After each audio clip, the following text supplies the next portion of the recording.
Screwtape'S Return, read by the author, Paul C. Woodward.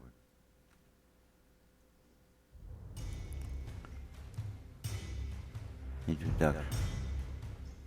I'm indebted to C.S. Lewis in his book, The Screwtape Letters, for the insights he gained of behind-the-scenes demonic activity and its method to deceive and mislead those who have come to love God and His Son, Jesus Christ. Evil has always sought to keep its presence hidden, undetected, using material distractions to lie and blame anything but itself for the misery we find in our lives. It is my aim and goal to continue and build upon those insights Mr. Lewis saw years ago, placing them into our modern day setting. Much has been learned by Screwtape, now a supreme teacher of hell, and his once student, Wormwood, who now has advanced to the level of teacher, level 1, having a student of his own named Dorcas. The training between teacher and student picks up in a modern day setting. Methods have changed with new tactics to tempt, test, and try the Christian in our modern day environment. One once was considered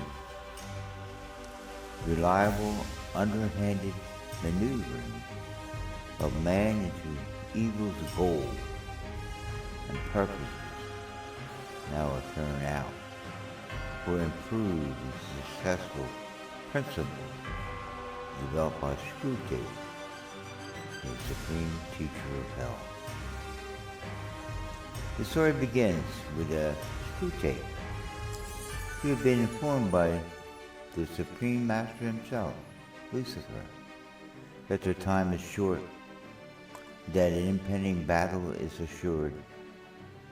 The goal now is to gain the collective unconscious mind of all humanity and form what has been called the God of Forces.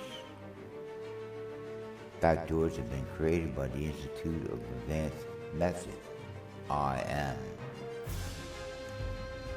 giving increased flow of power into the hands of forces now in preparation.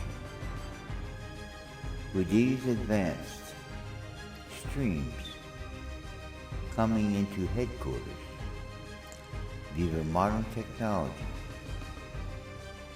which increase communications,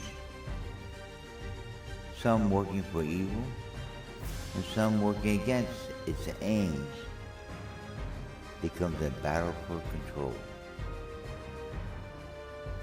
The Institute must find a way to rob the enemy, God's returning Son, with his army, of its power.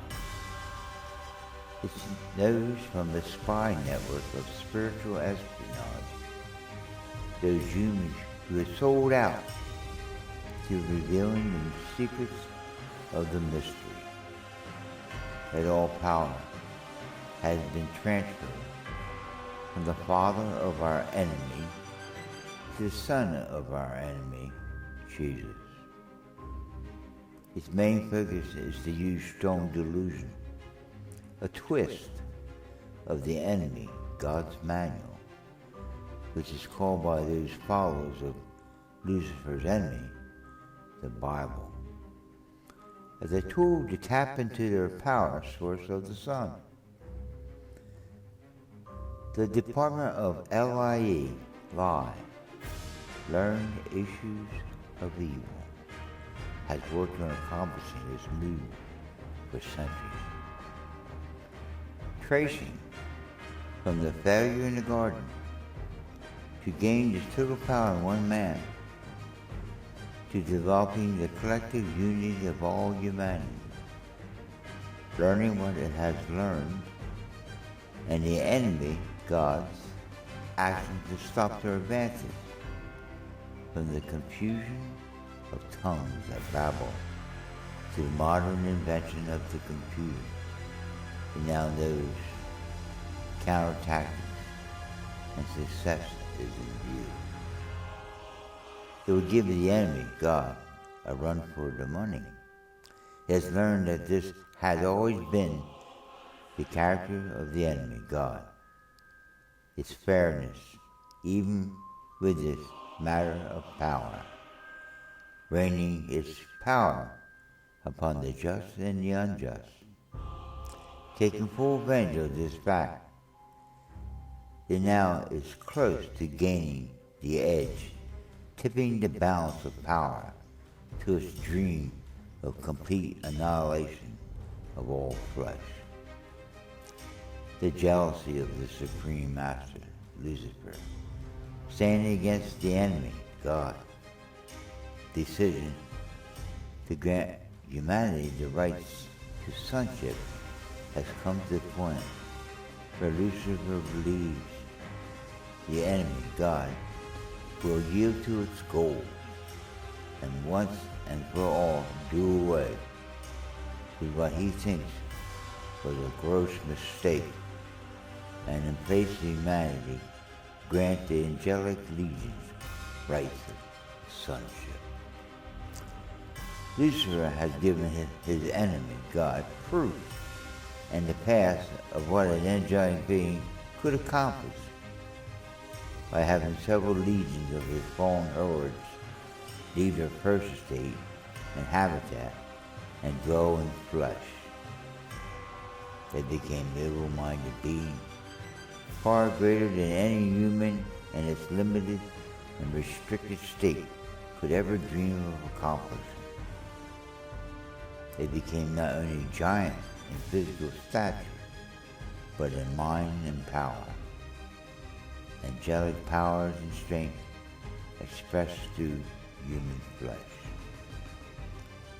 Why the enemy couldn't see this has puzzled Lucifer and has become the main argument against the enemy, God's original intent. What the enemy, God, did next in the past, that is destroying what Lucifer had created, angered him, and only increased his hatred of this lowly creature called man. His fallen ones, which the enemy, God, so called them, were disembodied, having their state of being in a human flesh drowned and destroyed. The enemy, God, forbids their return to their original state, causing them to roam the earth, seeking once again to possess the bodies of humanity. The enemy, God, now called them demons, evil spirits, which again and again tried to get the enemy, God, to see that it wasn't they that were extremely and malignantly wicked person, but the beings called mankind. The enemy, God's mistake.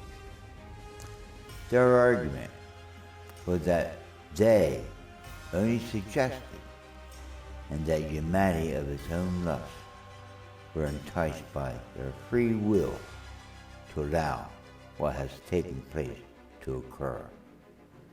It was mankind that made this free will choice to desire power independent from the enemy, God. Because of this, Lucifer justifies this transference of the enemy, God's given power to humanity, to himself. Humanity cannot be trusted with such power. He, Lucifer, and his hoods could be. That is evil's reasoning behind what it seeks, the total annihilation of this creature called mankind.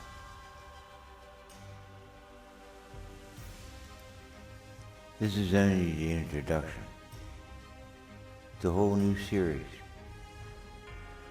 has taken the works of C.S. Lewis and expounding upon it in a modern day setting.